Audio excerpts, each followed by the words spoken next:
Alright guys, TacticalRab back again today. Hope you're doing well and enjoying your day so far with FaZe releasing SlasheR from their roster. The question has been, who is the replacement going to be? Is it going to be a Pred, an Envoy, a Drazah, and move Cellium to a full-time main AR? That does not necessarily seem to be their primary plan. Rumours emerging that Insight is a key target for them as he was last year, and if this change is made, does it actually improve that FaZe lineup at all? Very much intrigued to hear your thoughts in the comments below. Hit the like button if you enjoy. Subscribe if you're new as always. I would greatly appreciate it. Plenty to get into. First of all, wanted to mention loads of unrestricted free agents. We saw that the vast majority of the league this year has gone into unrestricted free agency. And honestly, if you're a restricted free agent, it's really tough for you because no one wants to pay a buyout in this present market. Many of the teams that had the options to extend players have decided not to for various reasons. Temp is a free agent. I do wonder whether he will be forced to return to Vegas again. They will get him back, I'm sure, if he doesn't get a better opportunity. But Clayster's looking for a better opportunity. I'm sure Donnie Temp's looking for a better opportunity. And potentially Vegas and London, teams like this, they will take months to decide their roster. And it's going to be the leftovers that get picked up there in a few months' time. Also did quickly want to mention, right, that Doug Martin has indeed done his video on the Jimbo situation. I haven't actually got a chance to watch it quite yet, but I will give it a listen just to see what Doug had to say. I'm sure he was going pretty wild in this one. And of course, Jimbo was a starting player last year, but I thought this is interesting here from Zemo's looking at all the players that started out the CDL. Of course, at the time it was 5 versus 5, so there are, less spots nowadays than there were back then, but still, if you look at this, there are plenty of players in the red. Actually, the entire Seattle Surge team, which I think is the only organization to have had all of their players retire, and maybe we'll see Raven soon, because Scraps, I don't know what his future's going to be, but yeah, Karma, Enable, Octane, Slacked, and I think they've all gone now. Obviously, we saw plenty of these players in yellow that are either in the Challenger side or as a substitute player for a starting roster, which is the case for 13 of these players out of the 60 CDL starters. 25 of those 60 have now retired, and either, Denz and Zed have gone on to be the coaching general management staff over at the Boston Breach. We know what Scump and Formula are up to. Obviously, names like Alex that kind of just disappeared off the radar despite being so competitive. Loads of great names here that have retired, and there's only 22 of those players that are still on an active starting roster. So there's more that have retired in the last 4 years that are still on a starting team, which maybe shouldn't be a massive surprise, but is, still kind of crazy to look at. Now, this I thought was a very insightful clip from Octane's stream last night after he announced everything on the FaZe situation. This to me goes to show how much pull FaZe presently have. OpTic maybe still have the most pull as a franchise because it's OpTic, but FaZe, I think, for certain players, especially in Octane's position, have more pull to their team. Because, if you join FaZe, you're guaranteed a lot of money in prize winnings, you're guaranteed a big boost to your legacy potentially with the amount of tournaments you could win and the achievements you could have playing with those guys. It's a guaranteed top 3 basically every single weekend with them. So Octane revealed on stream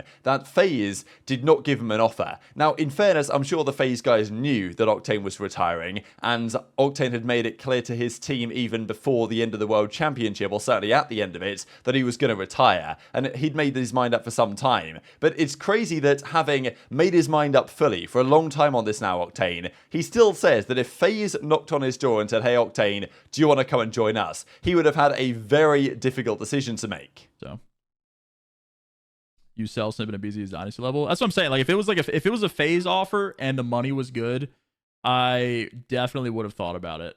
But I don't know. We'll see. If I haven't actually sat down and thought about it, but I feel like if FaZe had offered me and the money was good enough, it would have definitely been a pretty tough conversation for sure. Leaked DM offers. I knew already. You know what I mean? So it didn't really hit me as hard. I knew. And I knew literally at Champs that he was going to be a content creator for 100G as well, because that was the first thing that was said. Sam said, "Yo, we just got slammed, but I'm just letting y'all know this was it for me." And I'm like, fuck. And that's when he cried. And I was already crying because I was hurt. I didn't really cry at that part, but I was just like, fuck, god damn. We don't went out on last. That's just, you know what I mean? Your fucking hard carry's gone. And Nate's just like, and Matt's just like, yeah, but we can just sign you as a content creator. I was like, all right, well, fuck.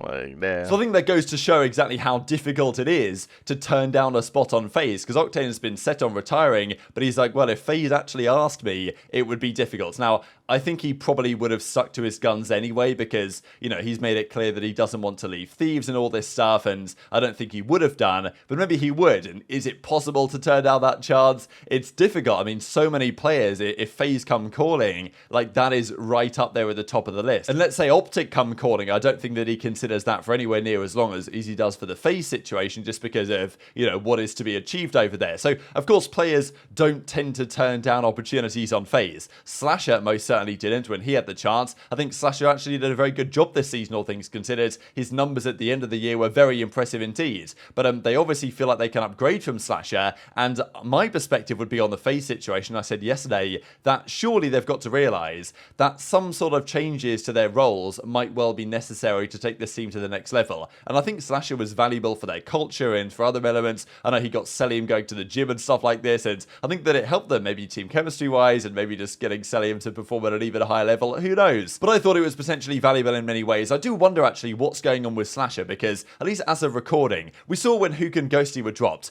official announcement came out from OpTic. They removed the FaZe kind of like, or the OpTic affiliation in their names. They lost their blue tick and all this basically immediately as soon as they dropped them. SlasheR still has FaZe in his name. He still has FaZe in his bio, says professional player for FaZe, and he's still affiliated with FaZe. They haven't as yet released him officially, despite the fact that a couple of days ago now was the extension deadline, which wasn't extended. So I do wonder whether FaZe actually haven't made their mind up yet. They've said, you know what, SlasheR, if you want to pursue other opportunities, go for it. But maybe FaZe could still turn back to SlasheR and say, hey, how about coming back if they don't find a better alternative, which they may or may not do. And that's when we get to this rumour around about Insight as one of their targets to replace SlasheR. So I still believe FaZe will replace SlasheR. Like, they have released him, they haven't extended his deal, but there's a few, they haven't announced it yet officially, as many of the other teams have, which makes me wonder whether they are, you know, maybe they're 90% sure they want to replace him and they want to do well by SlasheR and say, you know what,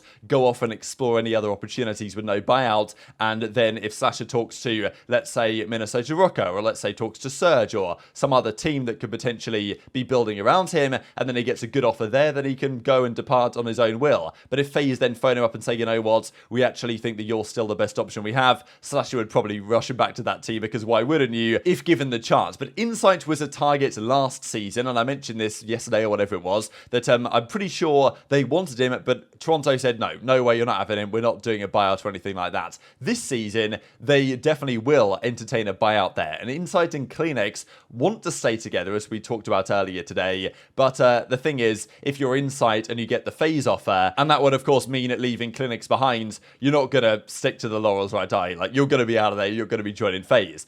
Now this is, like, if this happens, it's very confusing to me, because my expectation would be, and Jacob L says that he's heard this as a rumour, like apparently FaZe are looking at many options, so I'm sure they're looking at Scrap if they can do that move. I'm sure they're looking at Pred potentially making some moves around, put someone to the flex, make it work. They tried to do that with Shotzzy before, but looking at another slowish main AR, I'm just not sure is the solution. I said this yesterday, that if FaZe do this, I think many fans that aren't FaZe fans, like non-FaZe fans, will be actually very happy about this, because it seems like it's lateral in some respects. Insight also good at search, but Insight also a slowish AR. Like, he's not exactly particularly fast-paced, and Cellium plays, as far as I'm concerned, as a main. And to be honest, I thought FaZe would have realised now that the way to go is to bring in a flex player, a Drazah, a Scrappy, or figure something else out to take the team to the next level, rather than just trade SlasheR for Octane, which isn't going to happen, SlasheR for Clayset, which would be interesting, but might not happen, or SlasheR for Insight. I just don't exactly see how that helps. If anything, Clay might be the better option of those I've mentioned, just because Clay is a very fast-paced AR. Like, he puts pressure on the map. He is quick, especially as a main. So that actually might work with Cell, but I don't think FaZe will do it. And Ronnie here from CDL Scum Intel says that he's heard this now for a couple of days. I think he says a day and a half or so that he heard about this potential Insight to FaZe thing again. So we'll see what they decide to do. I also do wonder where SlasheR goes next, because the likelihood is he's not going to be back to FaZe. If they wanted him, they would have extended him. And I'm sure that SlasheR, if he wants to keep competing, as I believe that he does, because fundamentally, SlasheR was one of the best players in the game at the end of this season. Yes, they fell short at champs to two slightly better teams, but this was over Major 5 and champs. and SlasheR always tend to turn up at the end of the year. Yes, historically he can have slow starts, and the middle of the season he wasn't particularly good at all, but when it mattered at the end of the season, Major 5 and Champs, he had a 1.14 in hardpoint, a 1.31 in search with the best first blood rate on the team, and a 1.2 almost in control across their final 2 events. If you guys have followed SlasheR's career for years, you won't be particularly surprised by this. This is generally what he does at the end of the season, but FaZe still think they can do better, and I thought they would only think that if they feel like they need a role change, but apparently not. And I would say SlasheR should be a target for a lot of teams. Like, if I was Thieves, I would entertain the conversation, albeit it didn't end too well the first time around. And certainly, if I'm a team like the Minnesota Rokkr, and rumors say, and I think Ben said it, and, you know, this G2 thing is becoming close to a reality at this point, it seems, and if that does go through,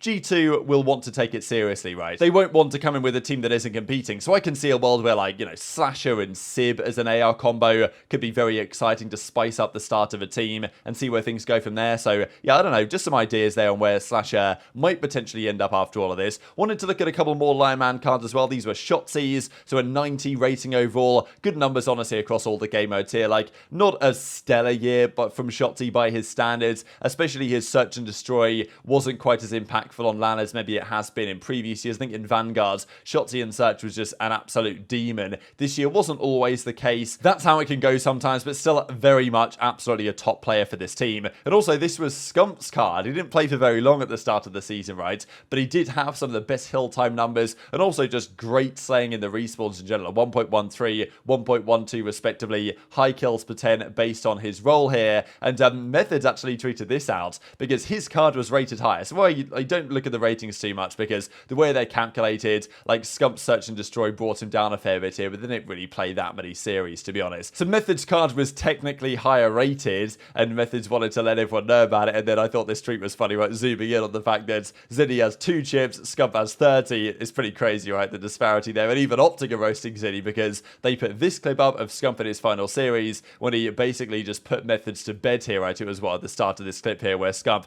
gets this kill and then spins on Methodz in the final series he played. So always some entertaining stuff. There was also this that emerged last night, you guys might have seen, when Maniac on stream said that OpTic are not going to have a Call of Duty team next year. We're getting out of the CDL. Now, I think that he's got to be trolling 100%. I think he can't even kind of contain his, you know, his laugh or his smile a little bit on this one, to be honest. And I can't see a reason why OpTic would get out, because it's not like that, you know, Call of Duty is their main thing, right? Especially since the Valorant side ended in an unfortunate manner. So, look, I don't think this is going to happen. Maybe there's some small element of truth to this in the sense that maybe there's changes happening behind the scenes in the CDL. We know there was an owners meeting, right, that happened right before the World Championship where they were discussing the YouTube deal, or hopefully, you know, not the YouTube deal, right? It might stay on Twitch or at least on both platforms. That'd be an ideal scenario as far as I'm concerned. But also there's been talk about geolocation and saying, oh, well, you know, are we going to be located in Texas any longer? Could OpTic just be OpTic Gaming again or something? I don't really know about that one. But actually, Hex after this says, call me an OpTic Maniac. So, you know, I don't know if this is related at all. Could be entirely different and unrelated, but very much enjoyed to hear your thoughts and all this stuff in the comment section below. Hit the like button if you enjoyed. Subscribe if you're new. Take care, and I'll see you next time.